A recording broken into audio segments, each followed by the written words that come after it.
अरे किताब ही तो है। मैं कहती हूँ किताब होती तो आज हजारों साल बीत गए भागवत की कथा कहते कहते, ना तो कहने वाले बोर हुए और ना सुनने वाले बोर हुए। सत्य वचन। अगर ये कहानी होती, एक स्टोरी, एक मूवी कितनी बार देख लोगे? विजय तुम्हारी होगी। तो यार यहाँ से एक और सवाल उठता है कि अगर वो भगवानों के भगवान हैं जी तो आपने सुने होंगे चिरंजीवी, टोटल 8 चिरंजीवी हैं जी। लेकिन उसमें भगवान श्री कृष्ण का नाम नहीं आता है। कृष्ण ने चिरंजीवियों को बनाया है, उनको चिरंजीवी बनने की आवश्यकता नहीं है। चिरंजीवी कहीं ना कहीं जीव ही है, वो भगवान के अंश से प्रकट हुए हैं। लेकिन भगवान तो भगवान है, वो उनको चिरंजीवी नहीं, वो ओमनी प्रेजेंट है, हर जगह कण कण में है, हरि व्यापक सर्वत्र समाना। तो भगवान को चिरंजीवी बनने की मुझे नहीं लगता आवश्यकता है। वो आरंभ है, वो मध्य है इस दुनिया का और वही अंत है।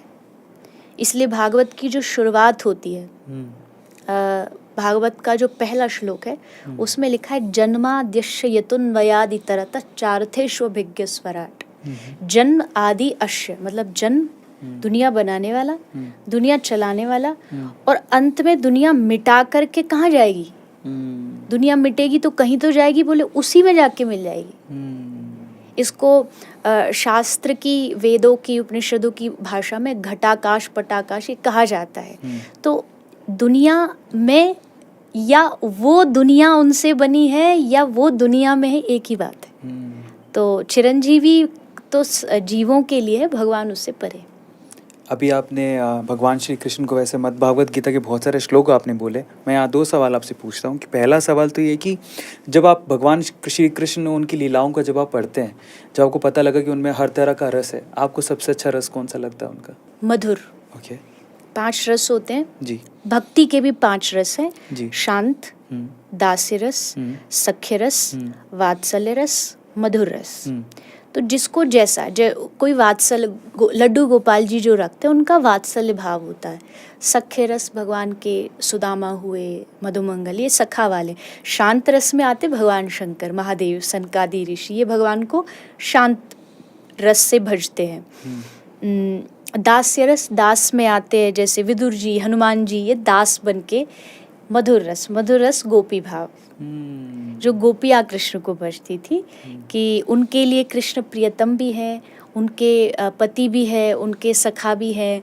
तो वो माधुर्य भाव है। और हमारी जो गौड़िया परंपरा है चैतन्य महाप्रभु की, उसमें मधुर रस की सबसे ज़्यादा प्रधानता है, माधुर्यता की। बहुत लोगों को नहीं पता होगा कि स्पेशली हमारी जो गौड़िया संप्रदाय है उसमें जब दीक्षा होती है, दीक्षा मतलब गुरु, तो गुरु हमको एक स्वरूप देते हैं। स्वरूप मतलब एक पहचान। भले आप जेंट्स हो, भले आप पुरुष हो, पर आपको स्वरूप मिलेगा गोपी का। ओके। उसमें गुरु जो दीक्षा देंगे आपको, एक तो नाम नया मिलता है, ये नाम नहीं रहता, वो दीक्षा गुरु का नाम होता है। फिर आपको एक स्वरूप दिया जाता है कि आप कौन सी मंजरी हो। मंजरी मतलब गोपी के अनुगत, गोपी के अंडर रहती है मंजरियाँ। तो हमें दीक्षा का मतलब ये होता है कि हमें एक नाम मिल गया कि तुम रूप मंजरी, तुम, ये नाम है अलग अलग, तो ये गुरु देते। तो हमें अब स्वरूप भी मिल गया, मैं कौन हूँ, जब मैं भगवान के पास जाऊंगी तो मेरा ये स्वरूप होगा। इवन वस्त्र भी मिलता है। वस्त्र मतलब आप कौन से रंग का साड़ी पहन करके भगवान की सेवा में जाओगे, वो मिलता है। क्या सेवा देनी आपको, वो भी गुरु देते हैं। जैसे एक होती है सोहनी, सोहनी मतलब झाड़ू लगाना, एक होती है पान ठाकुर जी को अर्पित करना, ये सेवा सब गुरु देते हैं। ये सब गुरु का काम है और लिख के देते हैं, पूरी एक प्रणाली होती है। तो उसमें कोई जेंट्स भी होगा ना, उसको भी गोपी रूप मिलता है। उसको इसी भाव में रोज जब वो बैठेगा, माला करेगा, तो उसको यही चिंतन करना है, जो गुरु ने उसको स्वरूप दे दिया उसी रूप में वो रोज सेवा में जाता है। सुबह सुबह भगवान की सेवा करता है, निकुंज में जाके सेवा करके वापस आता है। इतना डीप है, पर इस डीप बातों को कोई समझना नहीं चाहता, जानना नहीं चाहता। इसलिए ना तो लोग बताते, और अगर कोई बता रहा तो लोग उसको सुनते नहीं। नहीं, आप सुनेंगे वो ध्यान से सुन भी रहे होंगे।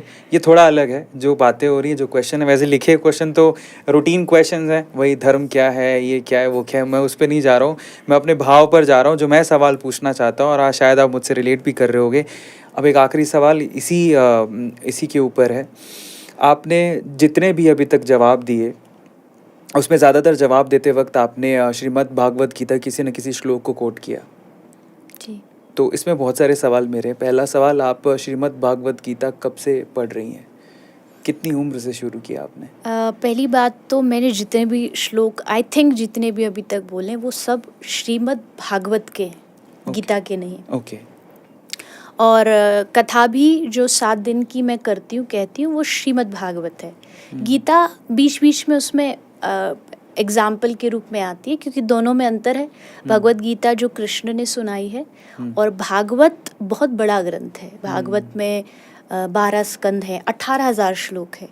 भागवत में 18,000 श्लोक हैं, तो भगवत गीता में बस 800 श्लोक है। तो दोनों में बहुत डिफरेंस है। पर मैं जो कथा करती हूँ श्रीमद् भागवत की, और उसकी शुरुआत हुई थी 7 साल की उम्र में। वाह। 7 साल की एज में पहली श्रीमद् भागवत कथा का वाचन किया था। और हाँ, मैं ज़रूर कहूँगी थोड़ा उस समय बचपना तो रहता ही है, इतना कुछ ज्ञान होता नहीं है, बस जो सुना, जो कहीं से थोड़ा थोड़ा किसी से ले लिया, कुछ पिताजी कुछ लिख के दे दिए, बस उससे शुरुआत हुई। फिर असल पढ़ाई और बाद में जा कर के करी, और वो भी ज़्यादातर ऐसी ही थी कि मैंने खुद पढ़ा, संतों के पास जा के अपने जो क्वेश्चंस आए उनसे पूछे। मतलब कोई ऐसा स्कूल जाके या कोई ऐसा गुरुकुल जाके पढ़ा हो ऐसा नहीं है। इवन संस्कृत भी मेरी व्याकरण की कोई पढ़ाई नहीं हुई है, पर मुझे संस्कृत पढ़ने का बहुत शौक़ था, और उच्चारण भी सही नहीं था। फिर मैंने कुछ एक महीने तक कुछ एक टीचर रख करके उनकी अपनी जो बोलने की उच्चारण की शुद्धता उसको ठीक किया। तो ऐसे धीरे धीरे चीज़ें आगे बढ़ी, पर कथा की शुरुआत 7 साल की एज में। पर 7 साल की उम्र में, जैसे आपने कहा संस्कृत तो समझ में नहीं आती थी, तो आपको कहानियाँ कैसे समझ में आती थी? क्योंकि 7 साल की उम्र, मैंने आपकी जब इतिहास, आपकी हिस्ट्री जो पढ़ी मैंने, उसमें लिखा था कि आपने तब से आप कथावाचक भी हैं। हाँ जी। तो ये कैसे हुआ कि आपको संस्कृत समझ में थोड़ा कम आता था लेकिन आपने किया? हाँ, उस समय संस्कृत जो थी वो सिर्फ मैंने सुनी, जो लोग बोलते थे उनके श्लोकों को सुना और बोला। समझ में उतना नहीं आता था। समझ ये था कि हाँ, ये प्रसंग है, कि ये कृष्ण लीला है, ये राम लीला है, ये वामन भगवान है। पर फिर बाद में उन चीज़ों को और निखार के समझने की कोशिश करी। पहले शुरुआत सिर्फ सुन के ही हुई। मुझे भगवान की कृपा से बस एक थोड़ी सी ये कृपा है भगवान की, कि जब मैं कोई चीज़ सुनती हूँ तो वो बहुत जल्दी याद हो जाती है और वो दिमाग में बैठ जाती है। तो जैसे बचपन से एक हैबिट थी परिवार की कि कहीं भी कोई भी सत्संग हो रहा है वहाँ लेकर के जाया जाता था, मुझे और मेरा बड़ा भाई है दोनों को। तो उनके सुन कर के जो वो लगभग कहते थे उसमें से कुछ कुछ लेकर के मैं घर आके सुनाती थी कि ये ऐसे ऐसे बोले थे। तो वो मेरे दिमाग में बैठ जाता, फिर उसको आगे अपनी कथा के माध्यम से सुनाती थी। तो इस तरीके से शुरुआत हुई। क्या ये सत्य है कि मैंने काफ़ी लोग हैं जो श्रीमद् भागवत और गीता पढ़ते हैं, तब वो कहते हैं कि पहली बार किसी कहानी को सुना या किसी श्लोक को सुना, उसका अर्थ बहुत बार बदलता है दिमाग में। मतलब हालांकि जो लिखा है अर्थ वो वही है, लेकिन चरितार्थ होते होते अपनी लाइफ में उसको अलग अलग तरीके से इस्तेमाल किया जा सकता है। क्या आप भी इसको मानते हैं? एकदम सही, ऐसा ही होता है। इवन कोई भगवत गीता का शुरुआत करना चाहता है, करते हैं, तो कई बार होता है एक बार पढ़ते बोला अरे ये तो आप तो इतनी बड़ी बड़ी बातें करते हो, हमको तो कुछ समझ नहीं आया। उसके लिए आपको बार बार पढ़ना पड़ता है, क्योंकि असल बात तो ये है कि ये जो है ना भगवत गीता, वेद, उपनिषद, पुराण, दर्शन, शास्त्र, ये कोई किताबें नहीं है। ये साक्षात भगवान है। वेद भगवान है, पुराण भगवान है। श्रीमद् भागवत जी के लिए कहा जाता है कि प्रत्यक्षः कृष्ण एव ही, साक्षात कृष्ण है। तो जैसे भगवान रूप बदलते वैसे उनकी ये ग्रंथ भी अलग अलग भाव बदलते हैं, अर्थ बदलते हैं। भागवत के एक एक श्लोक पे इतनी बड़ी बड़ी ग्रंथ, इतने बड़े बड़े टीकाएं लिख दी जाती। भागवत का पहला श्लोक आप जितने भी प्रवक्ताओं से सुनोगे ना, उस एक श्लोक की व्याख्या सबके मुंह से अलग अलग होगी। मूल वही है, बट होगी सबकी अलग अलग। सबकी उसकी बोलने का तरीका, डेफिनेशन, उसमें से चीज़ें निकाल निकाल के जो महापुरुषों ने हमको लिख के दी है, उनकी जो बातें। भागवत में एक प्रसंग आता है गोपी गीत का, उसमें 19 श्लोक है। वो अकेला एक ऐसा प्रसंग है, 19 श्लोक पर आप चाहो तो 19 साल तक कथा कर सकते हो। बाप रे, इतना उसमें गहराई है। एक एक श्लोक पे इतने बड़े बड़े किताब, इतने बड़े बड़े ग्रंथ लिखे हो। एक भागवत में प्रसंग आता है, जब पूतना मरी, तो जब पूतना दूध पिला रही थी तो भगवान ने आंख बंद कर ली। तो आंख बंद क्यों की भगवान ने, इसी पर किसी ने ग्रंथ लिख दिया है कि क्या क्या कारण हो सकते हैं भगवान के आंख बंद करने। हजारों कारण उसमें लिख दिए गए। एक आंख बंद करने के इतने कारण हो सकते हैं, तो आप सोचो कि एक एक प्रसंग अगर भागवत का हम पढ़ेंगे तो वो कितना बड़ा होगा, कितना विशाल होगा। तो ये बात एकदम सच है। और ये बात इसलिए भी होती है क्योंकि जैसे जैसे आपकी स्टेज बढ़ जाती है भक्ति की, तो आपको उसकी नॉलेज भी डीपली आप चले जाते हो। फर्स्ट टाइम में आप थोड़ा लाइट लाइट समझोगे और पढ़ोगे, बट फिर सेकंड बार में क्योंकि आपने ग्रंथ पढ़ा तो ग्रंथ की कृपा मिली आपको, अब थोड़ा आप और डीप जाओगे। सेकंड टाइम, थर्ड टाइम आप और डीप जाओगे और आपको और कुछ नया जानने को मिले।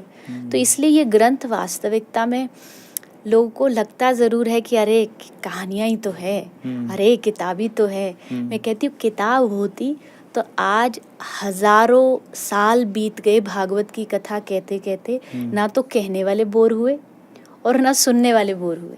सत्य वचन। अगर ये कहानी होती, एक स्टोरी, एक मूवी कितनी बार देख लोगे? एक बार देखने के बाद दूसरी बार सस्पेंस नहीं रहेगा। देख भी लिया, तीसरी बार तो बिल्कुल नहीं देखोगे। इवन कोई हम घर में भी बात करते, एक बात किसी ने रिपीट कर दी तो हम उससे कहेंगे आपने कह दिया। तीसरी बार बोलेगा तो हमने कहा अरे बोल तो दिया, कितनी बार बोलेगा। पर ये कहानी सबको पता है। कृष्ण की कहानी पता है, कंस को कैसे मारा, राम की कहानियां पता, पर जैसे फिर भी कथा आती है फिर देखो हजारों लोग आ जाते हैं पंडाल में। ये इस बात का प्रूफ है कि ये कहानियां नहीं है, ये किताब नहीं है, ये साक्षात भगवान है। ये कभी पुरानी नहीं होती, ये हर रोज नई है। तो आप पढ़ोगे तो आपको हर रोज नई लगेगी। आपने अभी बताया कि ये बात बिल्कुल सच है कि आप हर एक श्लोक पे उसका अर्थ अलग निकाल सकते हैं, अलग अलग सिचुएशंस पे यूज कर सकते हैं। ऐसी कोई कथा है जिसके मतलब आपने 2 अलग अलग निकाले?